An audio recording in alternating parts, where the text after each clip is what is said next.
2, 3, 4, 5. Alright. Alright. Shh. Alright, good evening, everybody.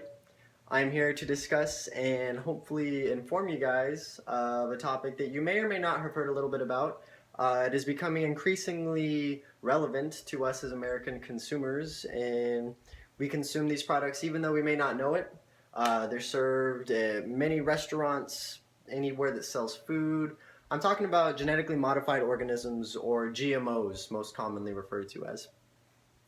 Now, for those of you who are not super familiar with what GMOs are essentially plant seeds that have been altered by scientists to yield beneficial results for farmers. So they go in and they will insert certain bacteria, certain strains from other plants that yield these benefits. Benefits such as, being able to thrive with less water, use less insecticides, pesticides.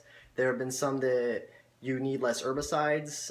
Certain plants have been increased in nutritional value, which yields a benefit for some.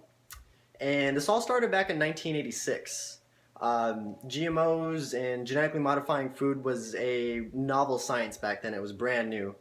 However, these scientists, over the course of 9 years, found that with these tobacco plants, they found a lot of beneficial results. They yielded more tobacco, less resources expended on farmers, more resistant to environmental impacts such as pests, weather, whatever it may be.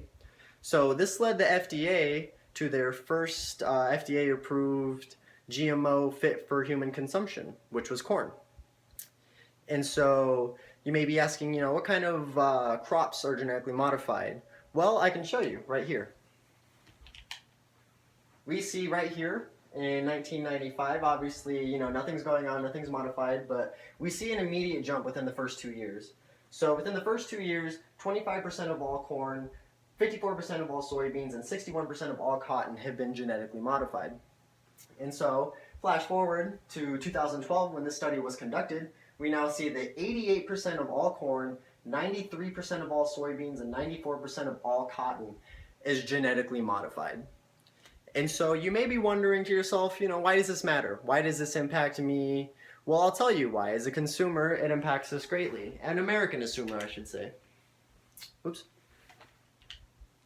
Here we go.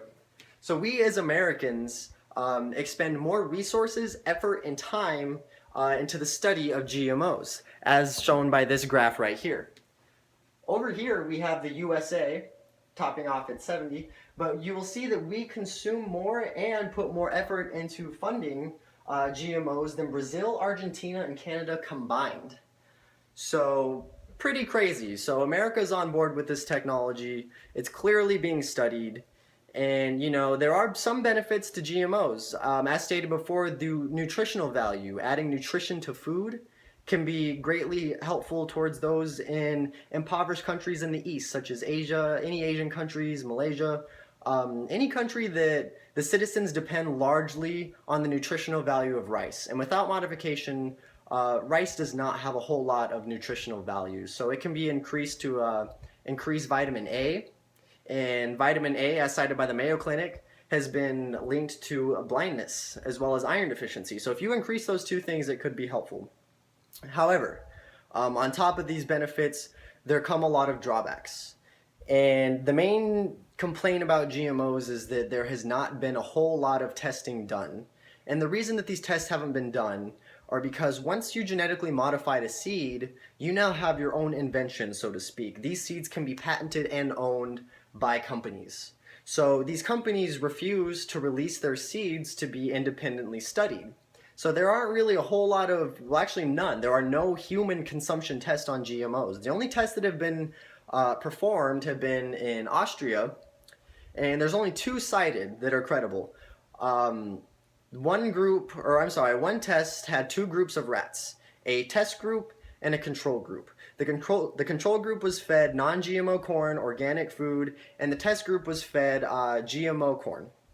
Now, the GMO fed rats found a few problems. The majority, most concerning of which were more tumors in their intestines. They were 3 times more likely to develop tumors in their intestines compared to the control group.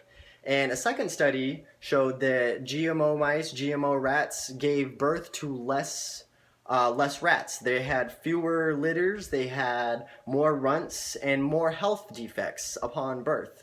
So, concerning because very similar, mammals, humans to rats, while we aren't obviously genetically the same, very similar. The issues that arise in mammals, which would conduct further testing. However, these tests they simply can't be done. So it really comes down to your situation. Um, we as Americans deserve the right to make an informed decision. And so hopefully that's kind of what I helped you do today. They are increasing prevalence in America. They do have benefits, they do have drawbacks, and we do not know a whole lot about them. So more tests are going to be conducted. However, it's all up to you. It's your choice, and it's up to you to make an informed decision. So thank you.